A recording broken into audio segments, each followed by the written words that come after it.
week 2 of the fantasy football season, and he has quarterback start sits every matchup for week 2. So Thursday Night Football kicks off Minnesota Vikings at this Philadelphia Eagles. So Kirk Cousins, week 1, it was a mixed bag of results in that one for him. And now you go to Philadelphia primetime ball game when we know Cousins has struggled throughout his career. So in this one, I'm going to sit Kirk Cousins. I know he has the good weapons, Jefferson, Hockenson, the rookie Jordan Addison, but I don't think he has a good fantasy game. And these Thursday games are definitely tricky now that the Philly things. Jalen Hurts, I know it wasn't the greatest of games for him, but it was bad weather versus the New England Patriots. Pretty solid defense.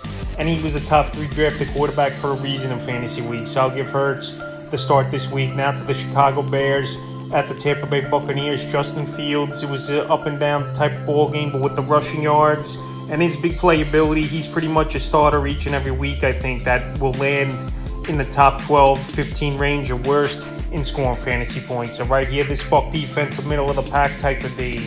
And I think Justin Fields has a bounce back game, and we know he's a playmaker, so I got him as a start to sit Baker Mayfield in this one. Hey, Baker, he did lead his team down the field and win that ball game, and him and Mike Evans had a good rapport, no doubt about it, in that one. So that looked good for the Tampa Bay Buccaneers. They moved the ball down the field. They won a road game versus a playoff team from last season. But I still don't have confidence in Baker week in and week out as a guy to trust in fantasy football, so I got him as a sit. Now to the Packers at the Atlanta Falcons. Jordan Love, what a debut it was for him after Aaron Rodgers obviously traded away to the New York Jets. And Jordan Love, he had good rapport. His number 1 wide receiver and Christian Watson didn't even play in that ball game, and he had over 25 fantasy points. So right now, with a pretty decent matchup on paper indoors, which is always a plus thing as well going to Atlanta, I got Love as a start. Desmond Ridder, he barely threw the football in this game. His big playmakers didn't really do much as well. Drake London, he had a goose egg. Kyle Pitts, only 2 catches in the game. And I think Desmond Ridder, he might not last long as the starter over here in Atlanta. I know they won the ball game, but you got to move the ball down the field. And they were lucky they versed a Panther team that obviously doesn't have a lot on offense. But Ridder, I have as a sit this week. Now to the Colts at the Houston Texans. Anthony Richardson, he looked pretty decent in his debut. But running the football, he's got to stop taking these hits. And you even heard it on the broadcast if you're watching the game, that he's got to be smart, slide, and pick his shots is when he's got to run. We know he's 6'5", 240, whatever he is, but he can't be running recklessly. But anyway, he's got a pretty decent matchup at the Houston Texans, even though we know the Texans shut down Lamar Jackson in terms of fantasy points, where he had under 10 fantasy points in that game was Lamar. But Richardson, I'd give him a nod in this one. 2 rookie quarterbacks going at it. And like I said, Richardson has some good upside, and he looked decent in his first career start. Now to C.J. Stroud. Stroud, he had to throw the football over 40 times in that ball game, and that's not going to be a recipe for success here for this Houston Texan team. And Stroud, I can't trust him even in deeper leagues as a guy to start. So this week, after last week, we didn't see much out of him, and he just had to throw the ball all over the yard, and there wasn't much consistency. He's a sit this week. Now to the Seahawks at the Lions. Last season, these 2 teams met, and it was a shootout in Detroit as well. So Gino Smith, I know it was a down game where he only had 11 fantasy points in week 1. But right here versus the Lions, indoor ball game, I think we're going to see a good game by Gino. He's got a lot of good weapons, obviously. DK Metcalf, JSN, the rookie, and Tyler Lockett. And I think he bounces back in this ball game. And it wouldn't be surprising me if Gino's a top 12 quarterback this week, so he gets the start. And Jared Goff, we know what he does at home. He was a great quarterback at home last season in terms of putting up fantasy points and playing well for this Lion team. So I'd give him a start as well. And we just saw Matthew Stafford pick apart the Seahawks secondary with 334 yards. So I think Goff has a good one and a start this week. Now to the Chargers at the Tennessee Titans. Justin Herbert, he had a solid ball game in week 1, even though it was a tough loss in a shootout versus the Miami Dolphins. But right here at the Tennessee Titans, you know, this Charger team, they want to get back on track. And Herbert, he's got all the weapons, obviously. You got Keenan Allen, Mike Williams, Eckler, if he does play in this game. We know he's banged up with the ankle. And you got Gerald Everett and Parham as well at the tight end position. So Herbert and the Chargers are looking to bounce back. You drafted Herbert as a top 7-8 quarterback for a reason. And this week he gets the start. Ryan Tannehill, he's not a quarterback that could be trusted. And he's an easy sit this week. This guy just has no accuracy, throws a lot of interceptions. And he was force-feeding DeAndre Hopkins in double coverage a lot in this ball game as well. And that's not going to be a good sign for fantasy owners. Now to the Ravens at the Bengals, a division matchup here. Lamar Jackson, I know he had an off game, but they didn't really have to do much. The defense dominated in week 1, and a lot of goal line stampers it was for this Baltimore Raven team. So right now, with J.K. Dobbins out, we could see possibly Lamar Jackson run a little bit more with Dobbins out for the year with the Achilles. So right here in the division matchup, I think he bounces back and he's a start. And Joe Burrow, one of the worst games, if not the worst game of his career, only 82 passing yards in week 1. And the Cleveland Browns, they just have his number for whatever reason. But this week here, Burrow's going to come out. He's probably hearing all the people saying he don't deserve the big contract after a bad ball game. So this week, it wouldn't be surprising to me if everyone in Cincinnati gets going. T. Higgins, he had a goose egg. Jamar Chase, he didn't do much. I think Cincinnati gets back on track. And Burrow's a big start this week. Now to the Raiders at the Bills. Jimmy Garoppolo, not really a fantasy option, even though he looked decent in the week 1 victory at the Broncos. But he's not a guy that's going to get a lot of yards. And he's not going to put up a lot of touchdowns as well.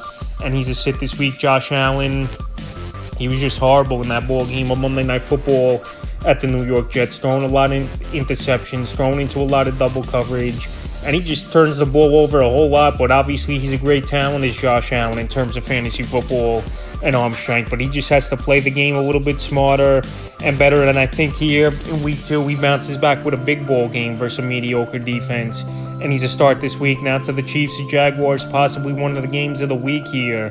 Patrick Mahomes, I know it wasn't the greatest of games for him, but obviously you're starting him each and every week. Last season, we saw them beat the Jaguars in the playoffs, and Mahomes, he's a must-start this week. Trevor Lawrence, he had a decent ball game, but the offensive line had some problems protecting him at the Indianapolis Colts in week 1. But when you got good weapons like Calvin Ridley, who had over 100 yards, you got Christian Kirk, Zay Jones, Evan Ingram over there. He's going to get passing yards. He's going to make plays. And if you want to keep up in this ball game versus Kansas City, that's what you're going to have to do, pass the football a lot. I think Travis Kelce will be back, and now Chris Jones is back after the holdout as well for this Chiefs team. So right now, I'm still giving Lawrence the nod, and like I said, he's going to have to throw the ball a lot in this one. Now to the Niners at the Los Angeles Rams. Brock Purdy, he's been one of the better quarterbacks since he got into the league last season, even though he was the last pick of the NFL draft last year. But Purdy, he's putting up 18, 20 fantasy points minimum weekly for fantasy owners. And this week, he's got a pretty decent matchup at the Los Angeles Rams. So Brock Purdy's got amazing weapons. Brandon Ayuk, who had a monster game. Deebo Samuel, George Kittle, and then Christian McCaffrey out of the backfield. And right here, Brock Purdy, week in and week out, he could be a guy in the running for the remainder of the season as a top 12 quarterback. And this week at the Rams, I think he has a good ball game, so he's a start. Matthew Stafford's a sit for me. It was nice to see Stafford look healthy, spread the defense out. And without his number 1 target, Cooper Kupp, who's out at least 3 more weeks here. He did have 334 yards, but he's versing a vicious defense here in San Francisco, and possibly the best defense in all of pro football. So right here, even after coming off a good ball game in the home opener for the Rams, I have him as a sit this week. Now the New York Giants at the Arizona Cardinals. So Daniel Jones, he was running for his life in week 1 in that 40-0 ball game where they got destroyed was this New York Giant team. So Daniel Jones and the Giants trying to bounce back. But after the offensive line woes and possibly Thomas, one of the best offensive linemen in the game, could be out, we're waiting MRI results here. It could be a long day even for Daniel Jones once again versus one of the weakest teams in the league in Arizona. But right now I got him as a borderline option as Jones. It wouldn't be surprising to me if he cracks the top 8 to 12 in fantasy points this week. But after what we saw in week 1, it's tough to obviously have confidence in Daniel Jones going out there and being a must-start starter, or a guy to have confidence saying you're going to start. So he's borderline for me. And Joshua Dobbs, he looked all right in his week 1 ball game in the loss at Washington, but you're not going to throw him out there. They got not enough weapons over there as this Arizona Cardinal team, and he's just a quarterback. Just sitting this week. Now to the Jets at the Dallas Cowboys. Aaron Rodgers, we know he went down with the Achilles injury. Season's over. Career possibly could be over, depending if he could rehab and get back to 100%. So Zach Wilson, he's going to be the guy over there in New York, and he's not a guy that's a fantasy option. He's pretty much a quarterback that they're going to protect him a lot with a lot of screens, a lot of short passes, slant routes, and stuff like that. And when you're versing a Dallas Cowboy defense, after what we saw they did to the New York Giants last week, whose offensive line is just as weak, I think, as the New York Jets, it's going to be a long day for Zach Wilson. and this Cowboy pass rush is vicious. So right now, he's a sit for me. And on the other side of things here, Dak Prescott's a sit for me as well. This New York Jet defense, one of the best defense in the league, and we just saw them pick apart Josh Allen, turning the ball over 4 times in that one. So the Jets, they really could get to the quarterback. And the Jets' only hope of winning games pretty much now is relying on the run game and Dalvin Cook and Hall having big ball games, and their defense turning the ball over and putting the offense in good position. So right here, Dak Prescott, we know last season was a turnover machine. And in week 1, he didn't have to do much with Prescott, obviously, with the defense turning into offense. But this week in a tough matchup, I'm sitting both guys in this one. Now to the Washington Commanders at the Broncos. Sam Howell, he didn't look good at all. But the Commanders did find a way to win a ball game, even though it was versus the Cardinals, one of the worst teams in the league they're going to be this season. But Howell, I have no confidence in him as an option week in and week out. And this Bronco defense, we know they're still pretty solid. They only gave up 17 points in their loss. So Howell's a sit. And Russell Wilson, I know he looked decent in his first game under Sean Payton, but he's not a quarterback I have a lot of confidence in as well. And I could see this ball game being a close, sloppy game between both of these teams, where actually I like both of these DSTs as decent options this week. But right now, both quarterbacks are sits to me. Now to the Dolphins at the New England Patriots. Tua Tagovailoa, what a ball game. 466 pass yards, and him and Tyreek Hill were just going off in that one, with Hill over 200 yards receiving. So Tua, as long as he's healthy, this guy's going to put up fantasy points. And this Dolphin team, that high-powered offense and the quick slant route and deep route ball game, that ball gets out of his hand quick. And this week, even versus a solid Belichick defense, I think Tua has another good game. I'm not going to say he's going to put up over 35 fantasy points in this one again, but definitely a guy that could get 20 to 25 weekly easily. He is Tua, and he's a start this week. Mac Jones, he looked way better in game 1 versus a tough Eagle defense than he did it all pretty much last season, but I still can't trust him as a week in and week out starter. You got to see a few more games out of him. I definitely recommended him as a waiver wire ad, but right here, he's a sit for me. Now to the first Monday night game or two this week.